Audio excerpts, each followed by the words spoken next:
Hello, and welcome to Church at Home with Rachel for Wednesday, the 14th of June. I was going to say January. I don't know why I'd say that. It certainly isn't cool enough in here for that to be the case. Um, I had this past weekend, I was really tired. We did a lot of moving around, and I'd been gone the previous weekend. So when I finally sort of at 10:30 or 9:30 or 10 o'clock at night sort of crashed, instead of reading my book, which is what I prefer to do, I just put my iPad on Netflix and put on my headphones so Rob could watch hockey and such things. And I watched a couple of movies, and one of them was, I think it was called A Tourist Guide to Love. One of those incipient rom-coms with Rachael Leigh Cook. And to be quite frank, I think probably it's because of her name that the reason why I watched the movie in the first place, and a little bit because of where she was going to be a tourist. She was going to Vietnam, and I am the least adventurous person you will ever meet.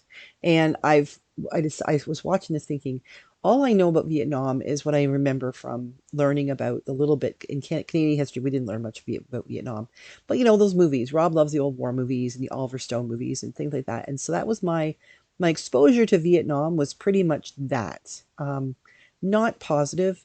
Having met a few kids when I was growing up who were refugees from Vietnam, immigrants, and just thinking like, ooh, and always sort of black and white and green. I think that was just from the olive drab that the military helicopters and tents and stuff are always in. So I thought, you know what, I'm going to watch this movie. If I fall asleep, no big deal. But the fact is, it was a really good movie. And so I did pay attention. And it made me start thinking about the difference between a traveler and a tourist. As a matter of fact, in the movie, that conversation comes up. And I got thinking about that. And so I looked up, I Googled uh, a new word that's come about into my life, the verb to Google, traveler and tourist. So it says both refer to people who go to new places. However, a traveler is a person who travels to different places, and then they may not go back to the previous place they were in. A tourist is someone who moves to a new place temporarily in order to have fun and relax. And it got me thinking about whether I'm a tourist or a traveler in life. And there have been times when I absolutely think I've been a tourist. There have been whole seasons of my life when it feels like I'm just going from point A to point B. I'm not paying a whole heck of a lot of attention to where I am or what I'm doing. It's more like I'm putting in time. Sometimes it's been, just to relax and to chill out. Most times it's been sort of like I'm just here and I'm looking around or maybe not even paying attention. And I just, want to get to the next stop on the road. It was like a tourist. I didn't really care about where I was. If I gleaned something from that time, bonus. But, I didn't care. And there's other times in my life I think I've been a traveler. And I think because that definition doesn't quite go far enough for me. I think that for me as a tourist, I want to go and I want to see specific things. Like I'm going to pick up a tour guide. Like we went to Banff 2 summers ago and we wanted to see the hot springs and we wanted to go up to the top of the mountain and we wanted to go see Lake Louise and the Moraine Lake, things like that. And we did. And we took a bus and we heard the bus driver give us all the salient details and we slowed down to look at a bear in the bush eating berries, and we did all of the touristy things, took all the pictures of beautiful things, pictures that I've looked at a few times, but to be quite frank, the things I remember most of the conversations that Rob and I had over the meals we ate together, or sitting back in our stinking hot hotel room. You see, Banff, at least 2 years ago, the hotels didn't have air conditioning. People generally want to see them in the winter when you don't they have ski lockers, but they hadn't put in air conditioning. We did get a fan. That was but the last fan available in the hotel. And it was the hottest part of the summer. So, as a tourist, I go and I have ideas about these are the things I want to do, the restaurants I want to go to, the things I want to tick off my bucket list here. As a traveler, I think more in terms of the process is the goal. Instead of ticking things off my bucket list as a traveler, it's more about where am I going and how am I getting there and what am I learning as I go. I think I have done those things like going to Banff or going to Jasper with my husband as holidays as a tourist. But also with my husband, I have traveled this country. I traveled from Sarnia to Borden, where we lived for almost 4 years. And then we traveled to Halifax, where we lived for 7. And then we traveled to Round Lake near Petawawa. We lived there for 13 months. And then we traveled to Wainwright, where we have been living for almost 3 years. And I don't feel in any of those instances like I am a tourist in these places. Even when I lived in Niagara Falls for 5 years, I was definitely not a tourist. I remember being there for 5 years and thinking, how many times did I go to the falls? Like maybe 5? The first year, we went several times because every time somebody came to see us, we took them as tourists to see the falls. But when I lived there, it was like, it's there. I know it's there if I want to see it. But it's not necessarily part of my life. I don't need to go and hang out with total strangers and look at water cascading over a cliff face. I could probably get better pictures of it from postcards. But the travels, the time in between the tourist things, that the distances I've gone, even the travels that have happened sitting at my desk writing a sermon, or sitting in someone's living room drinking tea and talking about their life and their own travels, those are the things that have taught me. Those are the things that have formed me. Those are the things that have helped me to become the person I am becoming, and hopefully become more and more the person God has called me to.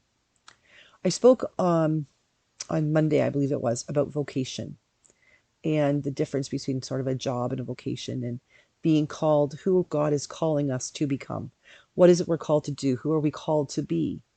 And I think that vocation and traveling go hand in hand. And I don't think that you have to physically or geographically travel to be a traveler.